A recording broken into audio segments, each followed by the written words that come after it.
शुरुआत बड़ी खबर से। मुहर्रम के जुलूस के दौरान शहर शहर उपद्रव की खबरें आई और अब देखिए रतलाम से खबर है। रतलाम के सैलाना में तनाव का माहौल है मुहर्रम जुलूस के बाद भी, क्योंकि यहां पर हिंदूवादी बैनर को जलाया गया है और बैनर जलने के बाद गुस्से में सनातनी संगठन है, हिंदू संगठन गुस्से में है और हालात को देखते हुए वहां बड़ी संख्या में पुलिस बल तैनात है। सैलाना कस्बे में सनातनी संगठनों ने बंद बुलाया है। सवाल यह है कि मुहर्रम मातमी जुलूस, उस मातमी जुलूस में किसी संगठन के बैनर को जलाने का मतलब क्या है? हिंदू राष्ट्र का बैनर जलाया गया, देखिए तस्वीरों में हिंदू राष्ट्र लिखा हुआ है और उसे जलाया जा रहा है। सवाल यह है कि ये कैसा मातम है, ये कैसा मातम जुलूस है? सत्यविजय हमारे सहयोगी जुड़ गए हैं। इसमें अब तक क्या एक्शन लिया गया, इसके बारे में बताइए।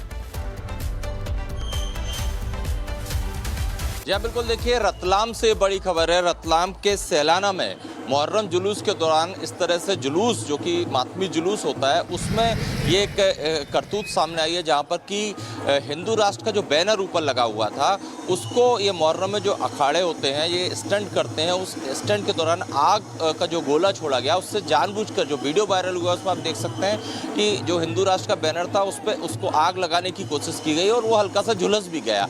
अब सवाल यही उठता है कि आखिर आपका जो जुलूस था उसमें आप अपना जो भी धार्मिक आयोजन है वो कीजिए, लेकिन इस तरह से अगर हिंदू राष्ट्र का बैनर है उसे जलाने की कोशिश की जाएगी तो लोगों का गुस्सा भड़केगा और भड़का भी। इसीलिए सैलाना में नगर बंद कराया गया। हिंदू संगठन के लोग एकजुट हुए और उन्होंने हनुमान चालीसा पढ़ते हुए विरोध भी दर्ज कराया और जो आरोपी हैं उनके खिलाफ सख्त कार्रवाई की मांग की है। अब देखना यह कि इसमें पुलिस किस तरह से संज्ञान लेती है, क्योंकि विरोध प्रदर्शन काफ़ी वहाँ पर गुस्से में लोग हैं। उन्होंने एक चौराहे पर, एक जगह पर रतलाम के सैलाना में पहले तो पूरा वहाँ का व्यापारिक जो है प्रतिष्ठान, दुकानें, मार्केट बंद कराए। इसके बाद सैकड़ों की संख्या में लोग एकजुट हुए और इन्होंने इस घटना का विरोध किया है। उनकी साफ तौर पर मांग है कि जो आरोपी हैं, जिन्होंने जानबूझकर ये जो हिंदू राष्ट्र का बैनर था उसे आग के हवाले किया, उसे जलाने की कोशिश की, उनके खिलाफ सख्त कार्रवाई की जाए जिससे कि वहाँ का माहौल ना बिगड़े। सत्यविजय, लेकिन बड़ा सवाल है, पहले उज्जैन में जो निर्धारित रूट होता है उसे फॉलो न करते हुए बैरिकेडिंग तोड़कर दूसरे प्रतिबंधित रास्ते की ओर जुलूस निकलता है। अब रतलाम में तस्वीर सामने आती है। मध्य प्रदेश का माहौल कौन बिगाड़ना चाह रहा है, और ये अपने आप में बड़ा सवाल है। उज्जैन की तस्वीर हम आपको दिखाते हैं। उज्जैन में इससे पहले बवाल की तस्वीर आई। मुहर्रम के दौरान उपद्रवियों ने बैरिकेड तोड़कर प्रतिबंधित रास्ते से जाने की कोशिश की, जिसके बाद पुलिस ने मोर्चा संभालते हुए उपद्रवियों पर लाठीचार्ज किया। और ये तस्वीर देखिए, ये उसी रात की तस्वीर है, 6 जुलाई, जब जुलूस निकाला जा रहा था और बाकायदा वो रूट निर्धारित था जहां से इस जुलूस को निकलना था, लेकिन अचानक ये भीड़ जुलूस की आड़ में उस रास्ते की तरफ मुड़ जाती है जो रास्ता प्रतिबंधित था, यानी बैरिकेड लगाया गया था। सवाल है कि इस रास्ते की तरफ मुड़ने के पीछे की मंशा क्या? सर, आखिर जो मीटिंग में डिसाइड हो गया था कि उस रूट पर नहीं जाना है और वहाँ पुलिस ने बैरिकेडिंग भी की, इसके बाद भी वो कौन से तत्व थे जुलूस में शामिल जिन लोगों ने बैरिकेडिंग तोड़ी, नियमों का उल्लंघन किया? ये जो मुहर्रम का जुलूस होता है पूरा शांतिपूर्वक तरीके से निकला और इसको लेकर समय समय पर 3 बार बैठक ली गई थी, जिला स्तर पे कंट्रोल रूम में, थाना स्तर पे, मोहल्ला स्तर पे, और सभी आयोजकों को बताया गया था कि निर्धारित रूट से ही जुलूस को निकाला जाए। पीछे शुरू के जो 3 आयोजक थे उन्होंने निर्धारित रूट पर निकाला। इरफान खान उर्फ लल्ला, इनका जो घोड़ा है, इन्होंने जानबूझकर, इनके साथियों ने जानबूझकर उसको विपरीत दिशा में ले जाने का प्रयास किया जहां ऑलरेडी बैरिकेडिंग थी, जिसके बाद पुलिस बल ने भीड़ को तितर-बितर करने के हल्के बल का प्रयोग किया और पृथक से इनके ऊपर FIR भी दर्ज की गई है। मतलब सर, जो इरफान उर्फ लल्ला का आप जिक्र कर रहे हैं, क्या इसने शरारत पूर्वक ये हरकत की जिससे कि माहौल खराब हो? बिल्कुल ठीक बात है, क्योंकि जब ऑलरेडी मीटिंग में डिसाइडेड था और आप जो सभी उसका मिनट्स भी बना हुआ है, सभी की अटेंडेंस भी दर्ज की गई है और बाकी सभी आयोजकों ने निर्धारित रूट पर निकाला है, तो उसमें कोई सवाल नहीं बनता कि एक व्यक्ति अलग से या एक आयोजक अलग से किसी दूसरे रूट पर लेकर जाए, जिसके संबंध में उसको लिखित में भी और हर स्तर पे हमने पाबंद किया गया है सभी आयोजकों को लगातार बैठक लेके। अच्छा, तीसरा सवाल ये सर, मैं स्पॉट पे गया तो वहाँ के लोगों का कहना है कि चूंकि इमामबाड़ा उस साइड है और सालों से वहाँ पर लोग जाते हैं, तो इस बार ऐसी क्या दिक्कत हुई, क्यों बैरिकेडिंग की?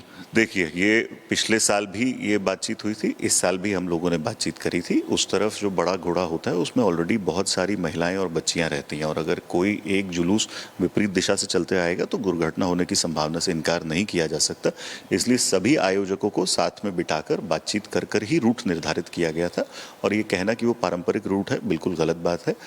जो पारंपरिक रूट है उसी का पालन किया गया, इसीलिए सभी बाकी आयोजकों ने उसमें सहमति दी और बाकी आयोजकों ने निर्धारित रूट के हिसाब से पूरा कार्यक्रम किया। अंतिम सवाल मेरा कि कितने लोगों के खिलाफ प्रकरण दर्ज किया है और कितने लोग डिटेन कर लिए, राउंड अप कर लिए हैं? अभी इसमें आयोजक जो इरफान खान है, उनके विरुद्ध और उनके 15 अन्य साथी जो वीडियो में नजर आ रहे हैं, उनके विरुद्ध मामला दर्ज किया गया है। इन सभी की अभी पहचान की जा रही है फुटेज के माध्यम से, और शीघ्र ही इसमें गिरफ्तारी की जाएगी।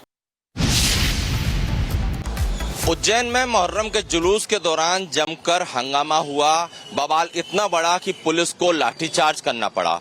मैं इस समय उज्जैन के उसी इलाके में हूं जहां पर जुलूस पर पुलिस ने लाठीचार्ज किया। ये इलाका है हुजूर वाली मस्जिद, चौराहा इसे कहते हैं। ये जो मस्जिद आप देख रहे हैं, इसी के इर्द गिर्द से जुलूस निकल रहा था। मैं आपको तस्वीरों में दिखाता हूं कि कहां से जुलूस निकल रहा था और कहां उसे जाना था और क्यों पुलिस ने लाठीचार्ज किया। देखिए, जुलूस जो है वो इधर से, ये जो आप रास्ता देख रहे हैं, यहां से निकलना था, यहीं से जुलूस निकल भी रहा था, लेकिन यहां पर पुलिस ने बैरिकेडिंग कर रखी थी। पुलिस का ऐसा दावा है कि ये बैरिकेडिंग इसलिए की थी कि पूर्व निर्धारित मार्ग जो तय हुआ था उसके हिसाब से मुहर्रम का जो जुलूस है वो यहां से होते हुए इस दिशा में जाना था। लेकिन ये जो बैरिकेडिंग की गई है, इस दिशा में गीता नगर भी है और इमामबाड़ा भी है। जुलूस में शामिल लोग जो ताजिए होते हैं उनको लेकर इमामबाड़ा जाना चाहते थे, लेकिन यहाँ पर बैरिकेडिंग होने की वजह से भगदड़ मच गई। जुलूस में शामिल जो भीड़ है वो पुलिस की बात ना मानते हुए इस ओर बढ़ी, जिसके बाद पुलिस को लाठीचार्ज करना पड़ा। अब चूंकि यहाँ पर लाठीचार्ज हुआ, उसके बाद यहाँ भगदड़ जैसे हालात बन गए और यहाँ पर कुछ देर के लिए हंगामा बरपा। स्थानीय लोग हैं, उनसे मैं बात करूंगा कि उनका क्या कहना है। सर, ये जो मुहर्रम का जुलूस यहाँ से निकला, उस पर पुलिस ने लाठीचार्ज किया, क्यों हुआ, किस वजह से ये सब स्थिति बनी? नए नए पुलिस वाले जो होते हैं उनको पुलिस डिपार्टमेंट जो है ड्यूटी तो देती है कि भाई आपको यहाँ नाइट जगना है, या ये जुलूस निकल रहा है, या इस टाइप से निकल रहा है, पर उन लोगों को ये तजुर्बा नहीं होता है कि भाई यहाँ से ब्लॉक करना है रोड, ऊपर से आदेश होते हैं। तो नई पीढ़ी के जो लोग होते हैं, नए नौजवान जो लड़के होते हैं, उनको भी मालूम नहीं होता। उनको तो ये हमेशा मालूम रहता है कि भाई घोड़ा जो है, बड़े साहब घोड़ा जो है वो इधर से निकलेंगे, वो जुलूस यहाँ से निकलता है। कह रहा हूँ ये गलत नैरेटिव है कि अब्दालपुरा के लिए जा रहे थे। अब्दालपुरा के लिए नहीं जा रहे थे, अंदर बड़े साहब बाबा है तो जो घोड़े रहते हैं उनको सलामी देने के लिए अंदर जाता है घोड़ा। मतलब ये जो इमामबाड़ा के लिए जी, रास्ता जाता है। बस ये वहीं जा रहे थे। सब सुनने हमारा बता रहे हैं कि अब्दालपुरा जा रहे नहीं, अब्दालपुरा नहीं जा रहे थे, अंदर जा रहे थे सलामी देने के लिए बस। एसपी ये कह रहे हैं कि पूर्व निर्धारित रूट था, मतलब ये कि इस साइड नहीं जाएगा इसलिए बैरिकेड। मीटिंग में क्या तय कर रहा था वो तो वो जाने, हमें नहीं आइडिया, पर हमें इतना मालूम है मेरा घर यही है, हम यही रहते हैं, हमारा घर यही है। अंदर घोड़े सारे आते हैं। अब यहाँ बैरिकेड लगा दी तो यहाँ से इंसान सिर्फ अंदर जाने के लिए कि भाई हमें जाके सलामी दिलाना है, सलामी दिला के वापस ले जाएंगे, भाई ये था। आप कोई वीडियो उठाकर देखो, आते के साथ पुलिस ने लाठी चार्ज करा तो बड़े साहब हमारे जो है वो यहाँ आकर गिरे। देखा मैंने, देखा ना, तो वो क्या था ये बताओ आप। वो अंदर आते हमारी भावनाओं को ठेस पहुंची है या नहीं पहुंची है? अब अगर इस जगह और कुछ होता या और कुछ भी होता तो किसी के दिल को आहट पहुंचती कि नहीं, कि हमारे जो जिनको हम मान रहे हैं आपने उसको गिरा दिया, उसका क्या है ये बताओ आप। एक बड़ी खबर आपको बताता हूं, सीतापुर में ताजिया जुलूस के दौरान दो गुटों में बवाल हो गया है। जुलूस के दौरान दो पक्षों में लाठी डंडे भी चले हैं, झड़प हुई है। जुलूस में शामिल लोगों पर हमला करने का आरोप है, मारपीट में कई लोग घायल हैं, हालात तनावपूर्ण हैं। पुलिस ने किसी तरह से मामले को शांत कराया है।